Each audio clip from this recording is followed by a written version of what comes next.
Hi, this is Lena Kilbelainen, and this is my article presentation for the article Creating a Curriculum for the American People, and it's by E.D. Hirsch Jr. So the purpose of this article is to understand the author's basic ideas, his core concepts that would be ideal for creating the perfect American curriculum.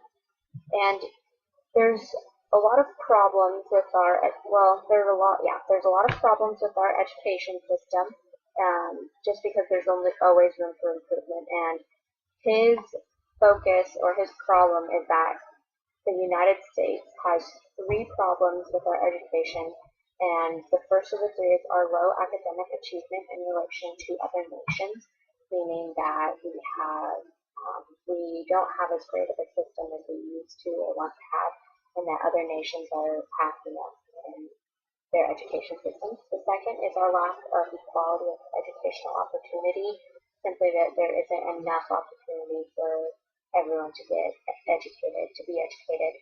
And the third is our failure to perpetuate a strong sense of loyalty to the national community.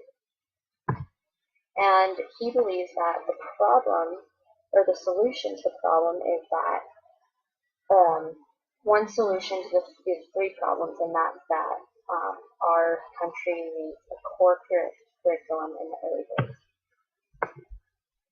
So in our education system, there's a lack of civic and general knowledge in most American students' education. Our reading comprehension alone presents a problem. Take this passage, for example. The origin of cotton is something of a mystery. There's evidence that people in India and Central and South America domesticated separate species of the plant thousands of years ago.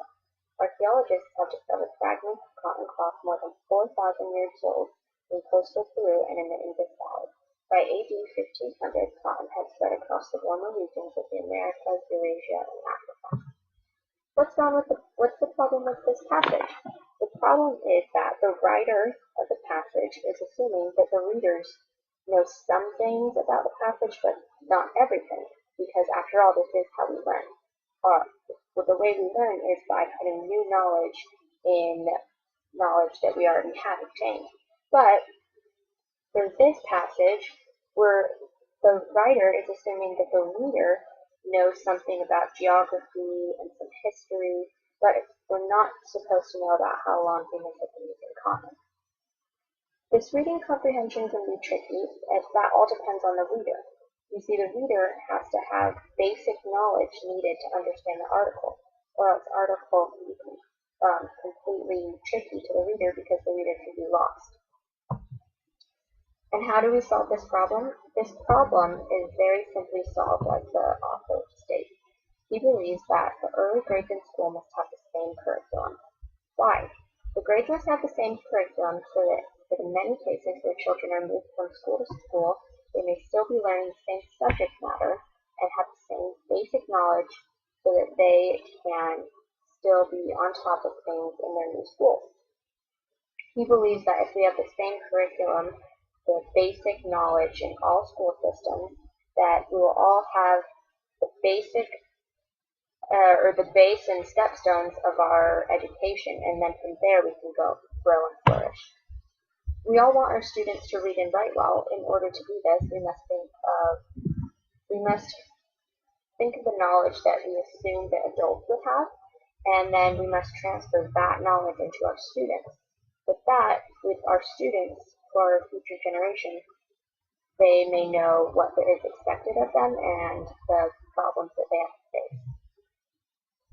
Our founding fathers had very firm opinions about the nation's education.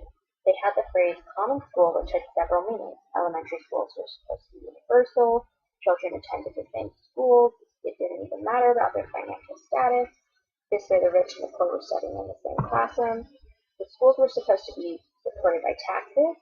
The schools would have a state-wide administration system, and the early grades would have the common core curriculum that would foster patriotism, solidarity, and civic peace.